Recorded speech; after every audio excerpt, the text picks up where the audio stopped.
একটা প্রশ্ন দিয়ে শুরু করি।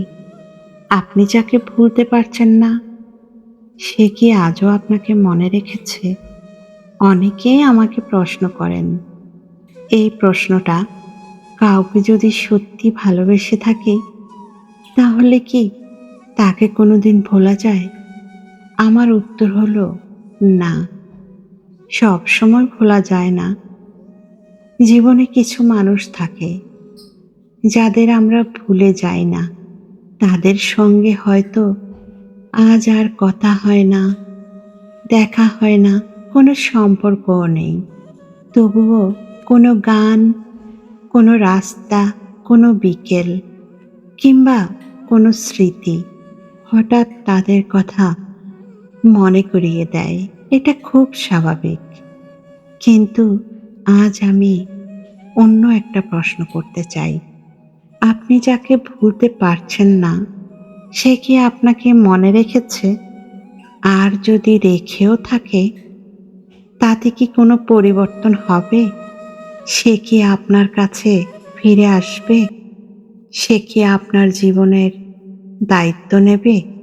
সেই মানুষটি কি আপনার বর্তমানের কষ্টগুলো কমিয়ে দেবে? বেশিরভাগ ক্ষেত্রে উত্তর হবে না। তাহলে তাহলে কেন আমরা এমন একজন মানুষকে নিয়ে বছরের পর বছর নিজের মনকে কষ্ট দিই? ভালোবাসা সুন্দর, কিন্তু এমন ভালোবাসা যা আপনাকে প্রতিদিন ভেঙে দেয়, আপনার হাসি কেড়ে নেয়, আপনার বর্তমান জীবনকে অন্ধকার করে দেয়, সেটা আর ভালোবাসা থাকে না। সেটা হয়ে যায় নিজের প্রতি অবিচার। ধরুন, একজন নারী আজ তার স্বামী সন্তান নিয়ে সংসার করছে, কিন্তু সে প্রতিদিন গোপনে অতীতের একজন মানুষের কথা ভেবে কাঁদছে। একজন পুরুষ তার বর্তমান পরিবারকে সময় না দিয়ে পুরনো স্মৃতির ভেতরে হারিয়ে যাচ্ছে। এতে কি কারো লাভ হচ্ছে? যে মানুষ চলে গেছে তার? না। বর্তমানের মানুষের? না। তাহলে ক্ষতি হচ্ছে কার? নিজের। আমরা অনেক সময় ভাবি, কাউকে ভুলে গেলে বুঝি ভালোবাসাটা মিথ্যে হয়ে যাবে।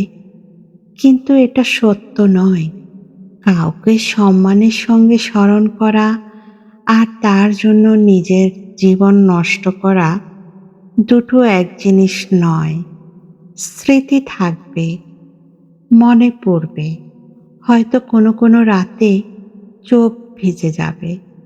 মানুষ বলে শক্ত মানুষ কাঁদে না। আমি বলি, মানুষ কাঁদতেই পারে, কিন্তু কান্নার পরে আবার উঠে দাঁড়াতে জানতে হবে।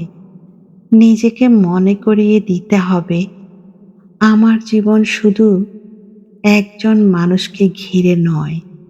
আমার পরিবার আছে, আমার স্বপ্ন আছে, আমার দায়িত্ব আছে, আমার নিজের একটা মূল্য আছে। যে মানুষ আজ আমার জীবনে নেই, তার জন্য আমি আমার আজকের দিনটাকে নষ্ট করব কেন? অতীতকে সম্মান করুন, কিন্তু অতীতের বন্দী হয়ে থাকবেন না।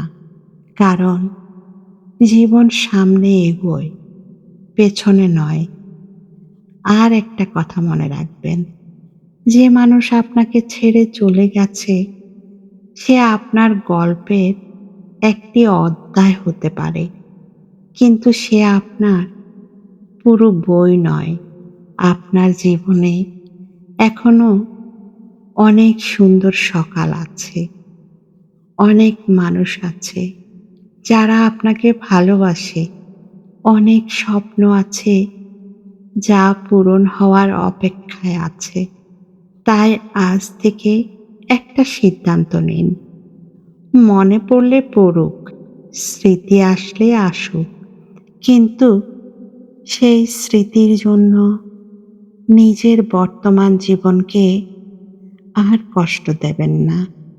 কারণ আপনার জীবন, আপনার শান্তি, আপনার সম্মান এগুলো খুব মূল্যবান।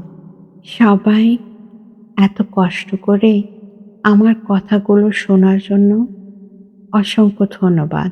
অনেক বেশি ভালো থাকুন সবাই। আর যারা নতুন তারা ফলো করে পাশে থাকুন। আপনাদের লাইক, কমেন্ট এবং সাবস্ক্রাইব অনেক বেশি উৎসাহিত করে পরবর্তী কনটেন্ট বানানোর জন্য। ভালো থাকবেন সবাই। সবার জন্য রইল শুভকামনা। আসসালামু আলাইকুম বন্ধুরা।